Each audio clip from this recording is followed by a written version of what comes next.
Every Monday morning, our first show of the week, the team at Kuby Energy gets our week started off on the right foot with a beautiful feature we like to call Positive Reflections. I want to start this one with an email. This was sent to us from Cheryl, who's the founder of Edmonton Trail Runners.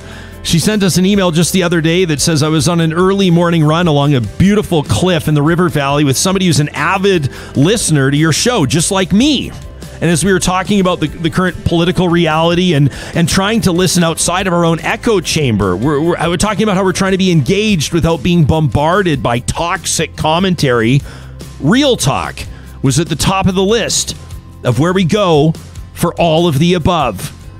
Cheryl says, thanks for that. We appreciate you and this entire community. That from Cheryl, founder of Edmonton Trail Runners. I can't tell you how much that means to us, Cheryl. Thanks so very much. We loved this tweet on the heels of one of the most remarkable interviews that we've ever had.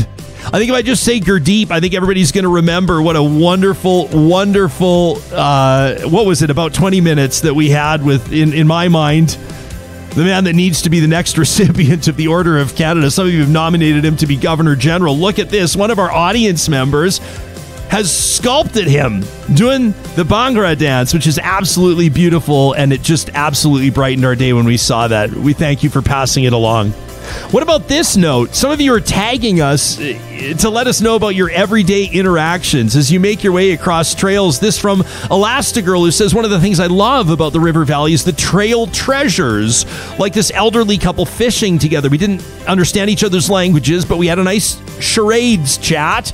She says, Jess, but what's the emoji for can I take your picture? We figured it out. I love that. Making new friends along the trail, crossing language barriers, and letting real talkers know all about it. That, to me, is a pretty special thing to see. Here's another thing that caused us to reflect in a positive way. This is from Barry Fearnley, one of our audience members. He tweets from the Goat Barn, and he sent us this video. Check this out. Of course, if you're on the podcast, you can find this as a separate YouTube file. Just look for our YouTube channel. Barry's out in his side-by-side. Take a look up that big, tall tree. Look what they found. A family of bears. Looks to me to be at least 2 or 3 black bear cubs working on their climbing, making their way down. And then Barry gets smart and fires up the side-by-side and gets the hell out of there. Barry, thanks for sharing that video with us. We absolutely loved it. What a wonderful interaction with nature. We felt like we were there when we saw it.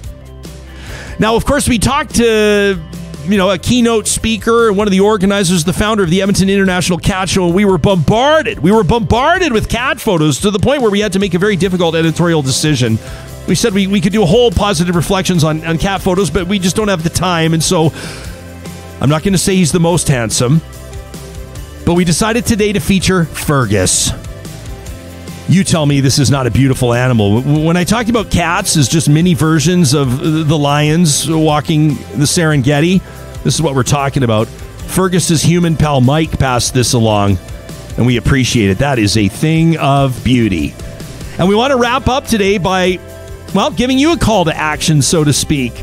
I absolutely love this. Murray passed this along. Look, it's Murray's parents' anniversary.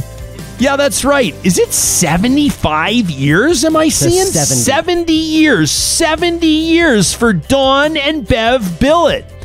Now, here's the thing. Murray's hoping that a whole bunch of us can pop cards in the mail to let him know that we're celebrating along with them, to let him know that if COVID wasn't here, that they'd be surrounded by loved ones. And I thought, what better than a whole bunch of complete strangers sending them cards? And so you can do exactly that. We're going to leave it here up on the screen. Sam has it there. If you're listening on the podcast, check out our YouTube channel. Check out Positive Reflections, the file, and write down this address for Dawn and Bev Billett. I'm hoping we can get 150 cards, maybe 200 cards sent their way. Just absolutely knock their socks off and celebrate along with them. 70 years together. Congratulations, you two. Thanks to everybody that gets our week started with positive reflections. You can submit them to talk@ryanjesperson.com. Make sure you note it's a positive reflection in the subject line. And thanks again to our friends at Kuby Energy. We'll talk to you tomorrow.